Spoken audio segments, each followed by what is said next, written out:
हमने हमारे लाइफ में बहुत बार ये चीज़ सुनी होगी कि फोर्स हटाओ तो चीज़ रुक जाएगी, फोर्स लगाओ तो चीज़ वापस मोशन में आ जाएगी। जैसे ही कोई हैंगर है, मैंने इसे फोर्स लगाया, धक्का लगाया तो ये आगे गया। अब मैं इसे छोड़ दूंगी तो ये वैसे की वैसे रहेगा जब तक उसमें कोई फोर्स न लगे। ये हमने बचपन से सुना है। पर अगर फिजिक्स एक रियल लाइफ पर्सन होता तो वो कहता कि बिल्कुल गलत है, ये बिल्कुल भी नहीं, ऐसा बिल्कुल नहीं होता। पर ऐसा क्यों? ये तो सच है, हमारे पास प्रूफ है कि देखो मैंने इसे धक्का दिया, ये चला, फिर मैंने इसे छोड़ दिया तो वैसे कैसे रुक गया। पर ये बात का पर्सपेक्टिव अलग है। हमने उसे ओवर सिंप्लीफाई करके ये बना दिया है। फोर्स का काम मोशन बढ़ाना नहीं होता, मोशन को ट्रिगर करना नहीं होता। फोर्स का काम मोशन बिगाड़ना होता है। और अगर आप ये चीज़ समझ लो ना, जो मैं आज आपको बताने वाली हूँ, अगर आप ये चीज़ समझ लो ना तो आपको ऑर्बिट्स, गैलेक्सीज, फ्री फॉल सब कुछ समझ आ जाएगा, सब कुछ बिल्कुल क्लियरली समझ आ जाएगा। हम ये चीज़ क्लास 11th-12th में पढ़े थे, ठीक है। 11th-12th में क्या होता है कि हमें सिलेबस के चक्कर में पढ़ा देते हैं, फिर आधे बच्चे समझ जाते हैं, आधे बच्चे के 10% बच्चे समझ पाते हैं, आगे के लोग सारे रट्टा लगा लेते हैं, ऐसे ही चला जाता है। हम उसे ओवर सिंप्लीफाई करके समझ लेते हैं, फिर वही का वही हमें आज तक याद रहता है।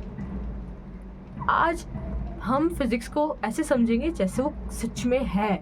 हम उसे ओवर सिंप्लीफाई करके आज हम नहीं समझेंगे। आज हम ऐसे समझेंगे जिससे वो सच में है, उसकी क्या फैक्ट्स है, क्या रीजंस है। आज हम एक एक चीज़ डिस्कस करेंगे। So let's start. स्कूल से हमें कंडीशन किया गया है कि फोर्स मतलब मोशन, फोर्स है तो मोशन है, फोर्स नहीं है मतलब चीज़ रुक जाएगी, रेस्ट पे चली जाएगी। पर ऐसा नहीं है।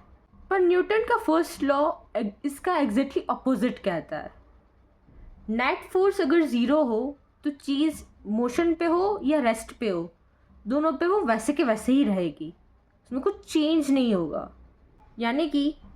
यानी कि अगर नेट फोर्स ज़ीरो हो तो अगर चीज़ रेस्ट पे है तो रेस्ट पे भी रह सकती है, अगर चीज़ कांस्टेंट मोशन में है तो वो कांस्टेंट मोशन पे भी रह सकती है।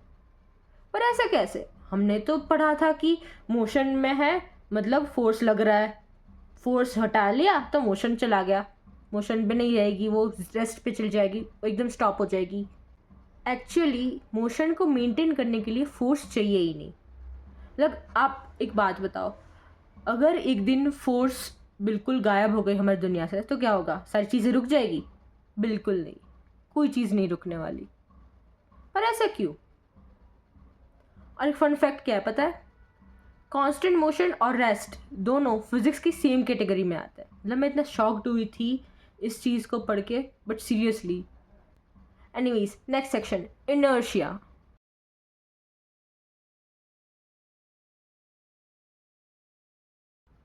इनर्शिया का मतलब होता है चीज़ अपनी करंट स्टेट को चेंज नहीं करना चाहती। रेस्ट में हो तो रेस्ट में रहना चाहती है, मोशन में हो तो मोशन में रहना चाहती है। फोर्स का काम है इनर्शिया को तोड़ना, इसलिए फोर्स का रूल है स्पीड बदलना, स्पीड घटाना, डायरेक्शन बदलना, ये सारी चीज़ें। मोशन क्रिएट करने का नहीं है। Fun fact, seat belt inertia के अगेंस्ट एक्ट करता है, स्पीड के अगेंस्ट नहीं। इसीलिए मोशन फोर्स पे डिपेंडेंट नहीं है। तो फिर अर्थ पे चीज़ें रुक क्यों जाती है?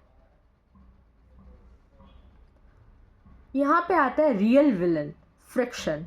फ्लोर, एयर, सरफेस सब फोर्सेस लगाते रहते हैं मोशन के अगेंस्ट। इसलिए जब आप बॉल फेंकते हो वो रुक जाती है। स्पेस में ये फ्रिक्शन नहीं होता, इसीलिए एक बार मोशन अगर मिल जाए तो ऑब्जेक्ट चलता ही रहता है।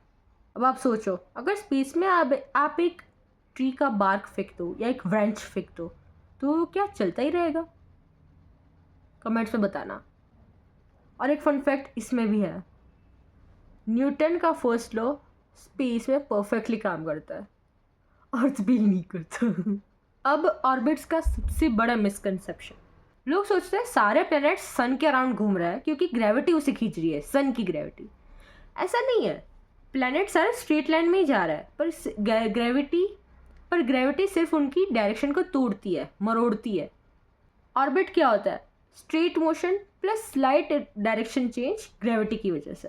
यही ऑर्बिट है। ये स्लाइट डायरेक्शन चेंज हमेशा कांस्टेंट होता है, इसलिए हमें लगता है कि ऑर्बिट राउंड है। राउंड नहीं होती, वो स्ट्रेट होती है, पर ग्रेविटी हर बार उसे घुमाती है तो फिर वो वैसे ही रहेगी। फिर गैलेक्सीज रोटेट करती है, स्टार्स मूव करते हैं, कोई इंजन नहीं है, कोई फ्यूल नहीं है, बस initial motion plus inertia. Force सिर्फ तब मैटर करती है जब कुछ चेंज करना हो। यूनिवर्स लेजी नहीं है, यूनिवर्स एफिशिएंट है। और एक और बात, यूनिवर्स की मोस्टली सारी मोशन फ्री मोशन है, कोई उसमें फोर्स लग ही नहीं रहा, वो फ्रीली मोशन कर रहा है, फ्रीली मूव कर रहा है। पर क्योंकि वहाँ पे रेजिस्टेंस नहीं है इसलिए वो रुकता नहीं है, और अर्थ पे रेजिस्टेंस है तो हमें लगता है रुक जाएगा। फोर्स हीरो नहीं है, फोर्स एडिटर है। मोशन ही डिफ़ॉल्ट स्टेट है और रेस्ट भी मोशन का ही स्पेशल केस है। इसीलिए यूनिवर्स को चलने के लिए पुश की ज़रूरत नहीं होती, सिर्फ डिस्टर्बेंस चाहिए। सो फ्रेंड्स, आज की वीडियो में आपको कैसा लगा मुझे कमेंट से जरूर बताइए। मैं स्तुति, मिलती हूँ आपको नेक्स्ट वीडियो में नए मैजिकल टिप्स के साथ। Till then keep looking up and stay curious.